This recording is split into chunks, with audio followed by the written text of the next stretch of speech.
Assalamualaikum warahmatullahi wabarakatuh. Alhamdulillah. Allahumma shalli wa sallim ala Rasulillah wa ala alihi wa ashabihi ajma'in. Amma ba'du, teman-teman sekalian yang dimuliakan oleh Allah. Pada kesempatan kali ini kita akan membicarakan tentang waktu terbaik membaca Al-Quran. Yang pertama yaitu ketika kita berada di dalam sholat. Jadi saat kita sholat itu nilai pahala bacaan Quran kita lebih banyak daripada kita baca di luar sholat. Jadi kalau bisa ayat-ayat atau surah-surah yang kita baca di dalam Al-Quran itu bukan hanya itu saja kalau bisa. Karena yang wajib dalam sholat itu hanya surah Al-Fatihah yang wajib. Adapun surah-surah atau ayat-ayat pendek yang kita baca di dalam sholat itu sunnah hukumnya dibaca. Tetapi yang tadi nilai pahala bacaannya berbeda dengan bacaan Quran yang kita baca di luar sholat. Jadi masya Allah imam-imam di Madinah, ya, imam-imam besar masyayikh yang ada di daerah Arab itu panjang-panjang ayatnya, ya, luar biasa. Oleh karena itu sholat di Baitullah lebih baik, ya, berpuluh-puluh ribu daripada sholat di masjid lain selain di Baitullah dan di Masjid Nabawi, ya. Jadi sangat berbeda halanya. Apalagi Qurannya panjang-panjang gitu. Luar biasa. Karena mereka para penghafal Al-Quran semua yang jadi imam itu. Tidak sembarangan, ya. Kalau kita biasanya suka yang pendek-pendek, ya. Padahal nilai bacaan pahala Qurannya jauh lebih banyak daripada ketika kita tidak dalam keadaan sholat membaca Al-Quran tersebut. Baiklah, kemudian waktu terbaik membaca Al-Quran selanjutnya adalah ketika tengah malam,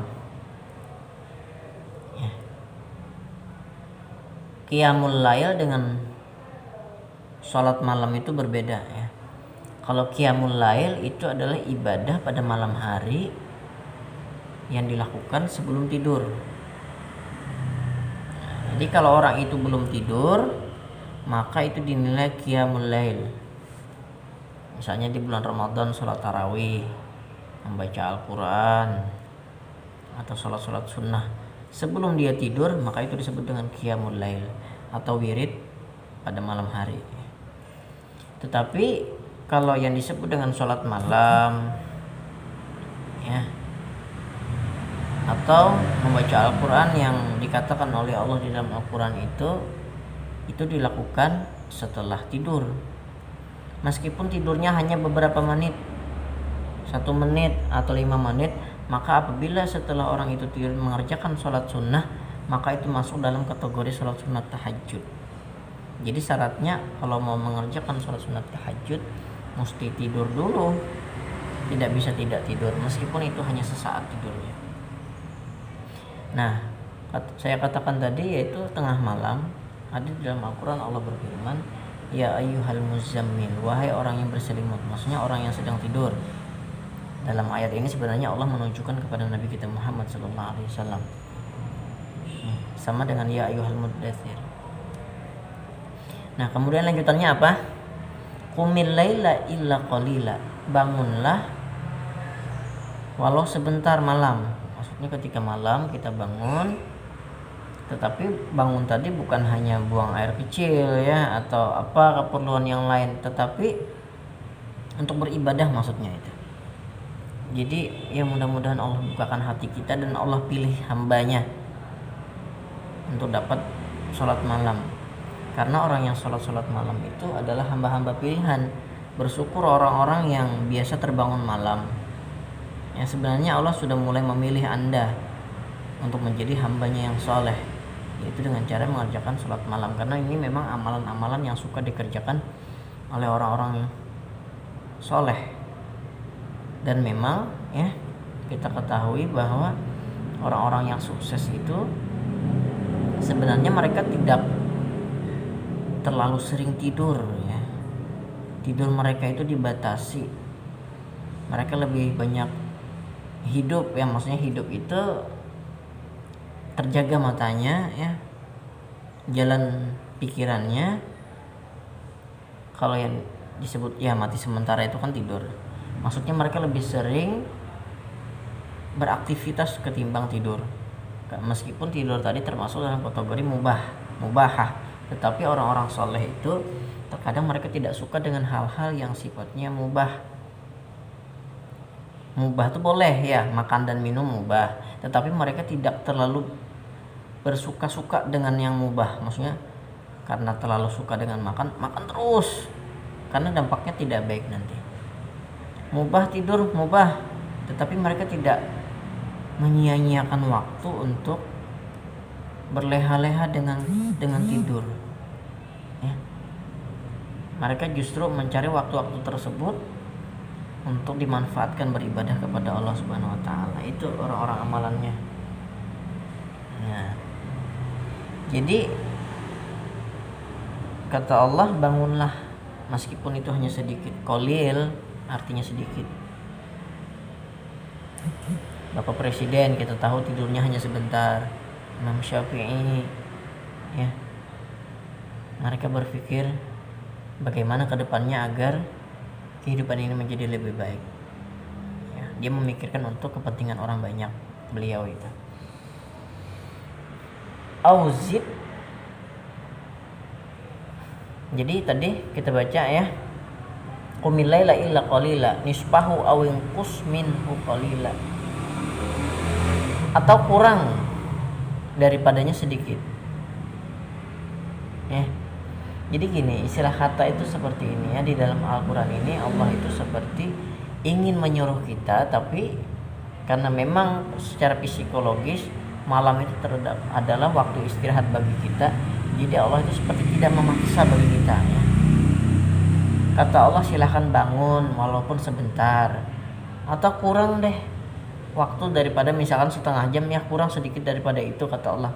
Saking Allah itu maunya kita itu malam itu bangun malam, padahal manfaatnya bukan Allah yang ingin memiliki, bukan, karena Allah tidak mengambil manfaat dari ibadah hambanya, tidak, cuman saking itu baik bagi kejiwaan hambanya, Allah memerintahkan kita untuk bangun malam, untuk salat malam, meskipun itu tidak wajib.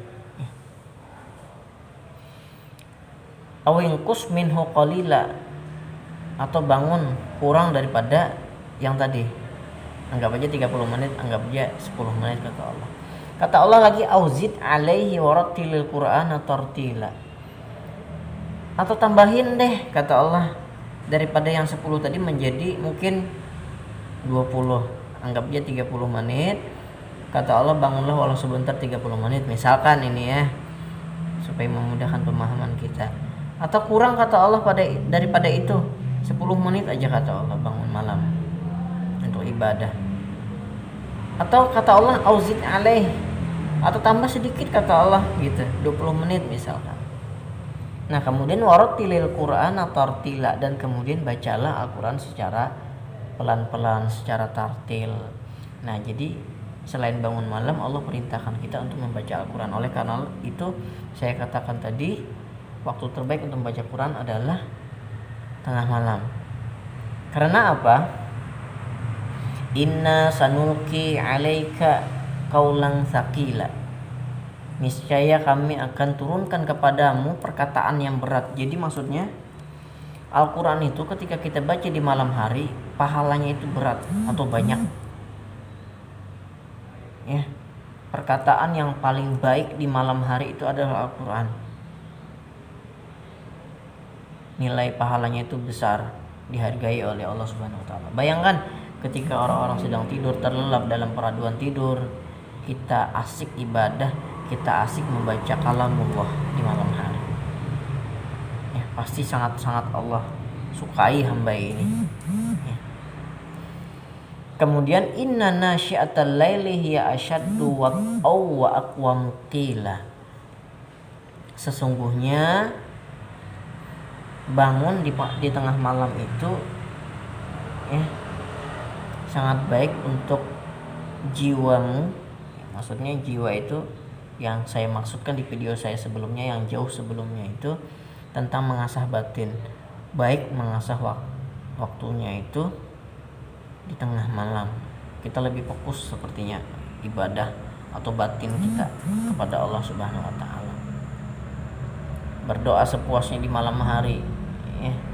Insya Allah setiap permasalahan kita ada jalannya, ada kemudahannya. Kemudian wa aqwamu qila.